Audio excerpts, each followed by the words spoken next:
All right, ladies and gentlemen, welcome to the first official episode of Hearts and Arts podcast.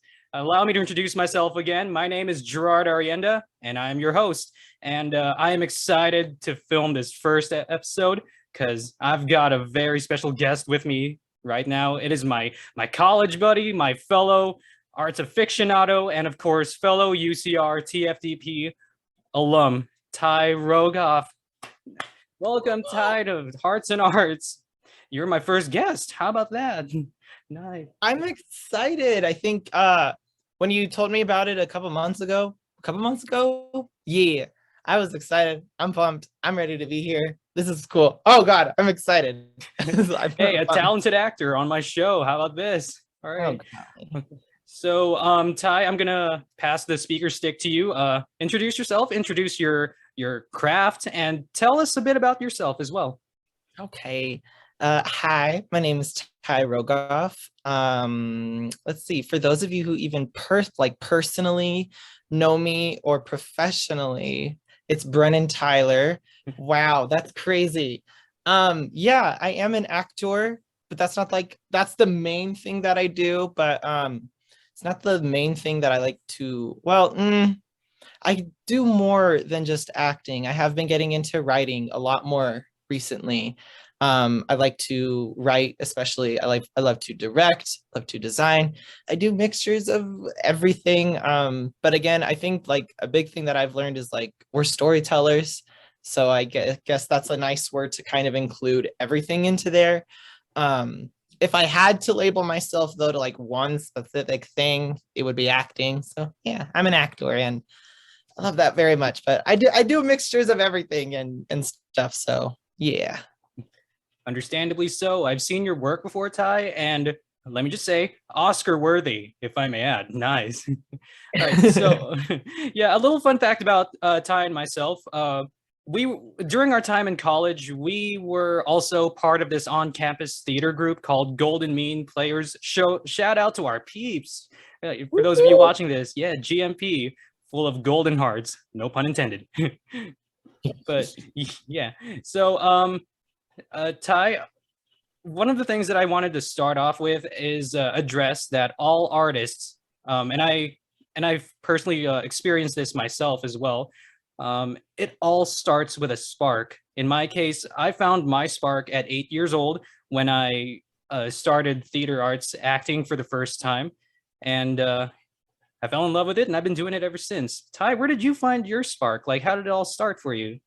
Oh gosh. Okay. 8 years old, that's gnarly. Okay. Anyway, that's crazy. Love that you got it at a super young age.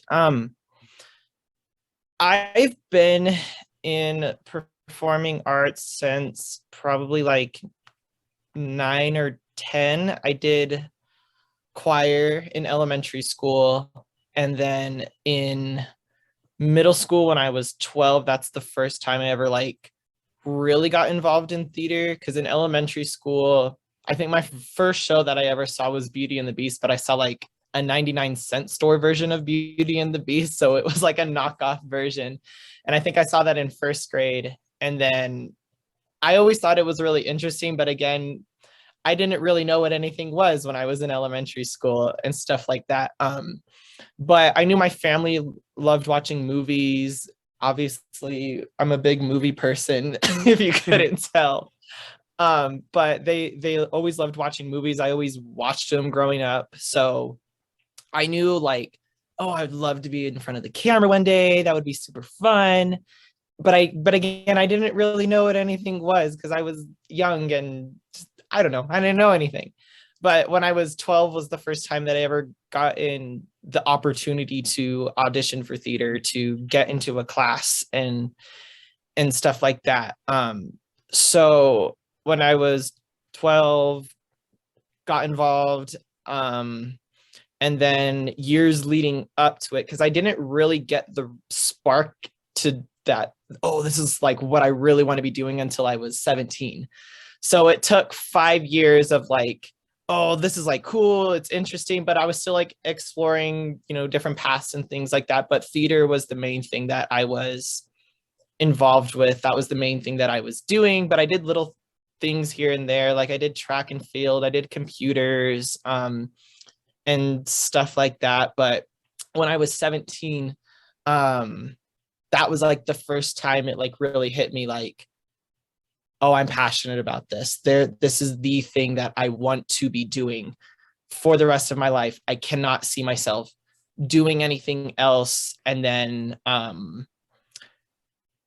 rest is history after that.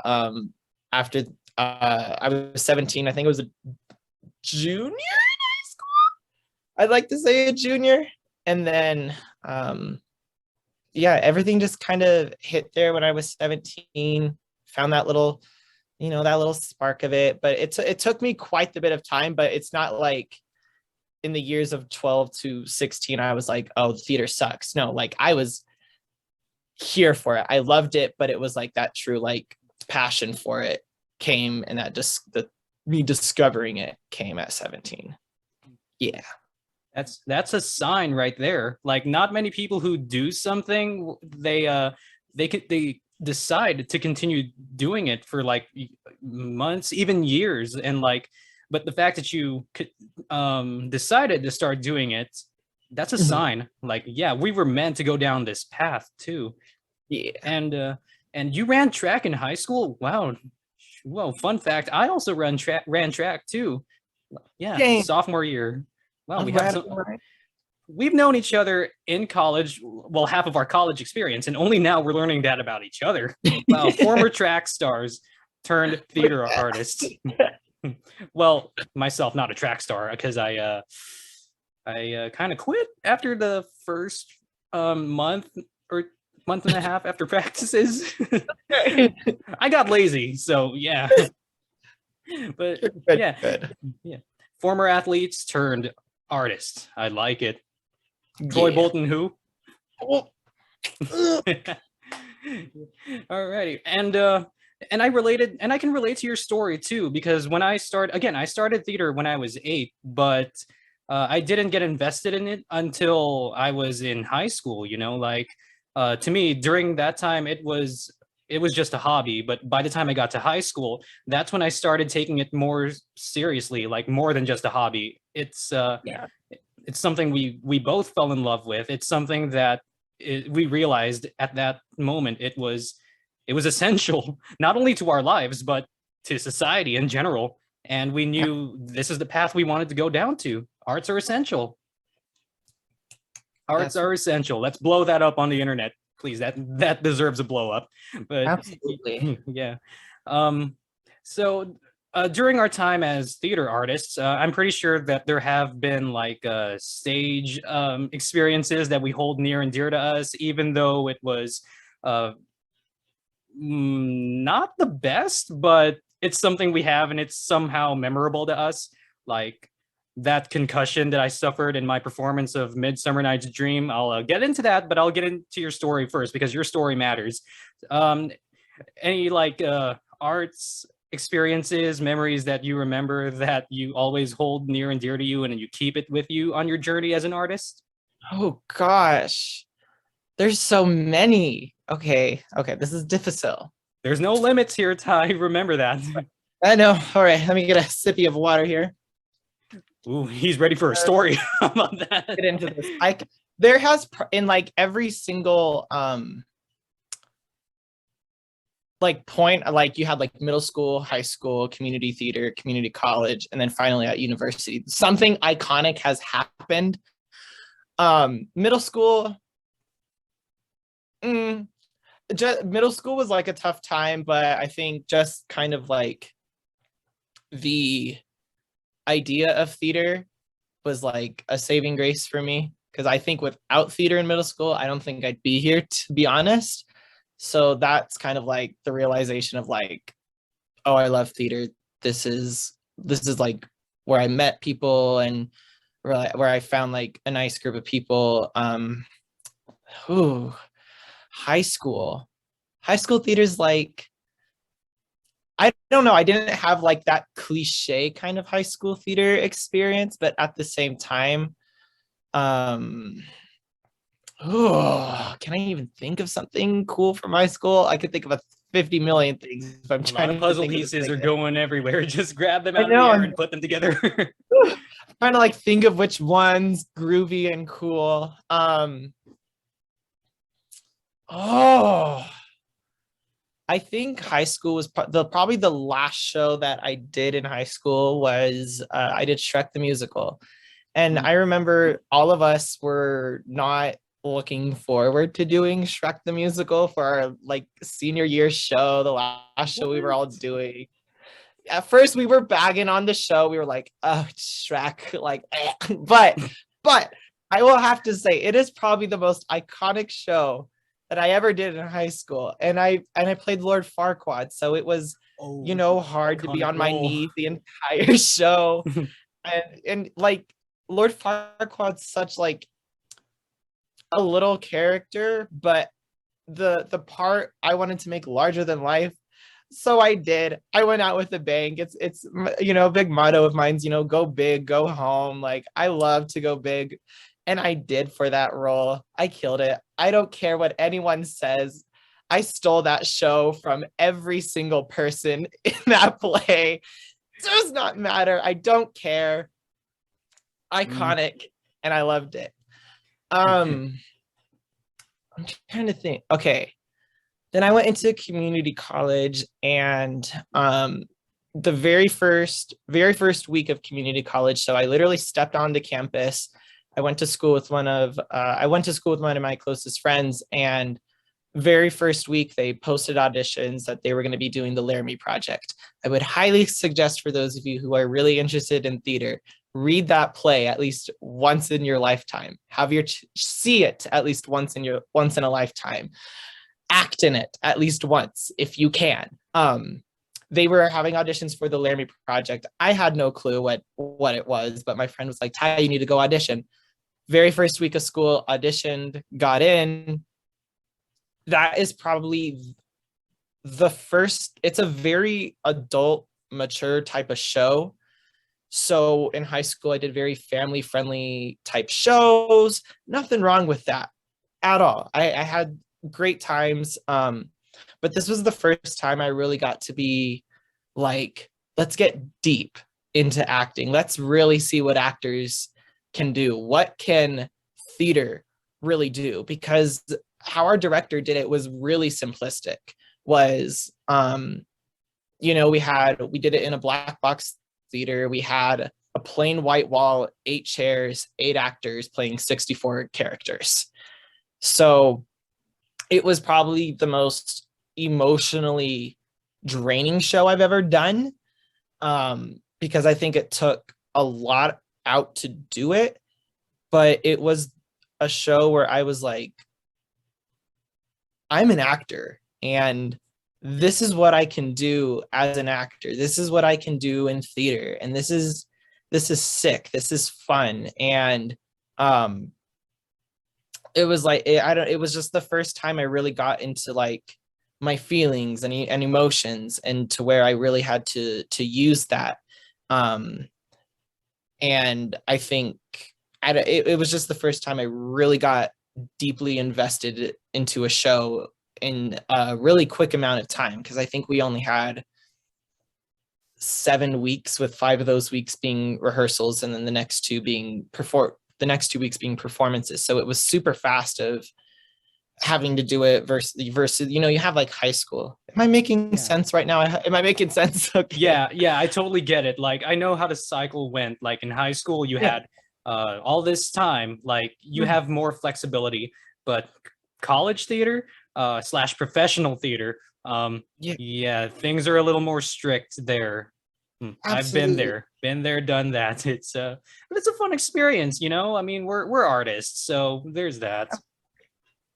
Yeah. But it was again, just to like reiterate, it was like, it's seriously the first time that I was like, this is what theater can be. This is what it can do with something so simplistic, but it really brought me into like, what can I do as an actor? And it was like completely opposite sides of a spectrum of here's all these family friendly shows, opposite end to now this complete opposite end of a very mature adult show. But I enjoyed it. I had so much fun with it, and it was a lot of fun. And then community theater. I'll get into that one last because I think that's the juiciest story of the bunches. University. Best for last. Yeah, exactly. I'm sorry about that, Ty. No, you're good. Interrupt me. Make comments. I don't know. I'm having fun. You're in my show, Ty. I make the rules around here. I was like, I'm making sure I'm respecting you this whole time. No, fine. Going again. This is your show just as much as it's mine. So go into complete detail. No limits there. If I interrupt you, it's because I relate to your stories and like, wow, I really feel this guy. Heads up to anyone else like out there in line. So yeah. Buckle up. We're in for a ride. University theater, getting it into UC Riverside, it was just a completely different environment. I think surprisingly, when I like really look and I like reflected over this like a couple weeks ago, you know, we graduated and I was like, okay, let's like really take a gander at like, what did I do while I was at Riverside? I did not do as much as I thought I did. Like I did one department production and then I did 3 shows through GMP.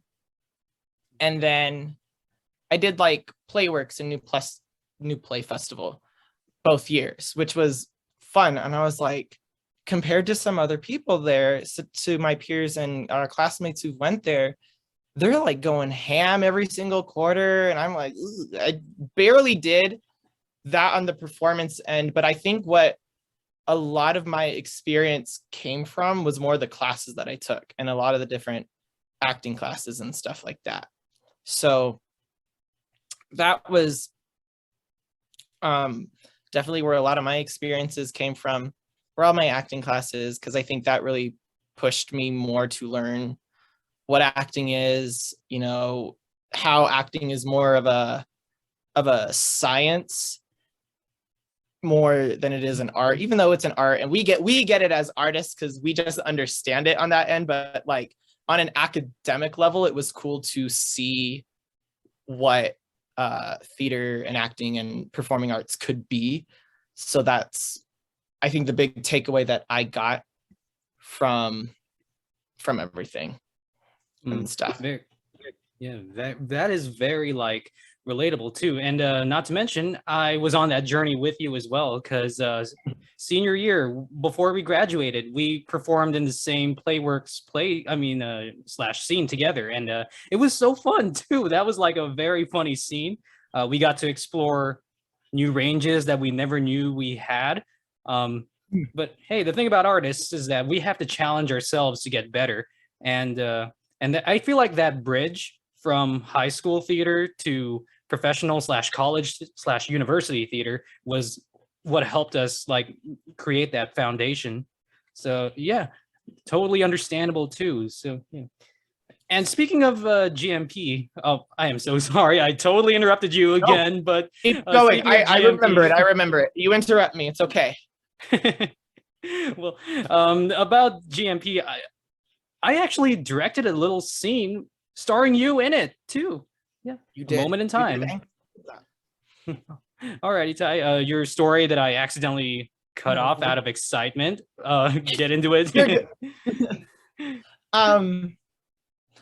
Yeah, I think I would say that university was probably the best experience that I've had for theater. I just think all the people that I've met, they're all cool. Everyone, I don't know. It's just, I've really discovered myself as a person and as an actor there. And then to now circle back to the best story. This one's sad, but it works. It works, and it kind of pushes me. I did community theater, and it was the first time I ever really like questioned, is this something that I really want to be doing? Because I think I was 19 and it was the first time I ever got told you're just not good enough. It's a horrible horrible experience to have gone through, and to hear it from someone that I trusted, respected, liked, to hear it from a director that you're just not good enough really broke me down quite the bit. And I'm so happy to have had an experience like that to have happened. Because one, it's super humbling. But it gave me a lot to grow from, because I think, you know, it did put me in a really like dark place and stuff like that as an actor. But then to go to university and get that kind of love and support from people who genuinely love and support you and what you do, and they not only do they love and support you in the way that artists should, but they understand you in the way that artists should understand each other and stuff like that. So that's what makes me, you know, super grateful to have had, you know, the years leading up to that specific moment happening, and then having even more to grow from. And that's still what I'm continuing to do now. Yes, I'm graduated and everything like that, but I'm still here to learn. I'm still here to grow. You know, artists, the one thing I believe in is art is never perfect. There will never be that kind of perfection. There's always something to continue to grow from, to get better at, because that's just what art is. You can be as grandiose and as great, and people are great and grand, and that's fine. But even those greats and grand people, you can still grow. There's still so much to learn. There's going to be new experiences every single time. Nothing is ever going to be the same as it was before. And that's sick to me. And that's what's really cool. And I think that's what keeps me going a lot of the times, even though I have had my highs and lows. Like, nothing is ever going to be the same. Something different's going to happen. And you know, that's that kind of true passion and spark that I get from it a lot of the time, or all the time, actually. Nice. And we got like fellow artists to surround ourselves to create this healthy family relationships too. Like, again, you and I were in the same club. We became a family together. Shout out to all our GMP fams again. Like, man, I already miss it. I'm not going to lie. Like, I really miss being in that same club with you, that same space with you, especially us, the college trio. Shout out to Myra if you're watching this. Hey, Myra, if you're watching. All right. So, yeah, I mean, like, we need, as artists, we need each other. Like, we build each other up from the ground up, and we need each other we need them just as much as they need us, because again, arts are essential, and we need these relationships to make it this large phenomenon that has no limit. Not even the sky can hold it down. Like, it's that strong. But, yeah. Okay, and Ty, I gotta say ahead of time, thank you so much for all that insight. That was like very eye-opening and very enlightening too. Before I close off this glorious first episode of HIA, are there any closing remarks that you would like to tell to our audiences, especially aspiring artists out there? Oh golly. Okay. This is a very philosophical one that I've learned this year. I can give so much pieces of advice. I'm going to do it in this quick amount of time. Don't worry. Philosophical first. Allow chances and opportunities to come to you as you're searching for them. Because once they're there, embrace them with open arms. We're getting out of that decolonized mindset. So don't take, embrace. Andre DeShields, who's like 80 or something like that, he just won his Tony Award. And he said, the bottom of one mountain is the top of the next. So keep climbing, or the top of one mountain is the bottom of the next. So keep climbing. And that one, I love the positivity and the optimism in that one. very, very much. But again, acting is hard. Being an artist is hard. Doing theater is hard. And it's supposed to be, because if it was easy, you would see everyone doing it. But it's difficult and it's hard, and that is okay. Your dreams are valid. Keep going for them. I dream big every day. I still hold on to my dreams now, and I still have the same one that I've had since I was 12 years old. I want to win 4 Academy Awards, so I'm still holding on to that dream. Give me a shout out when you win those, please. I will. I'll do the same when I get my Emmys, and I'll stack them up on my shelves. There you go. But your dreams are valid. Keep pushing for them. Don't give up on them. It's going to take work and time, and that is okay. So give it that time it needs. And also pamper yourself. You deserve it. You've earned it. Pamper yourself because you're a human being who deserves to be treated like a king. So treat yourself well.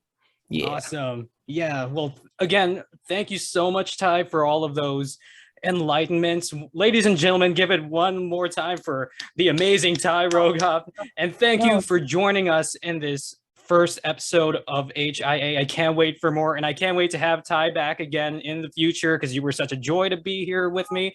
And again, yeah, let's wait it out for the time to cut us off. Woo! First episode of Hearts and Arts podcast. Yeah. That's it.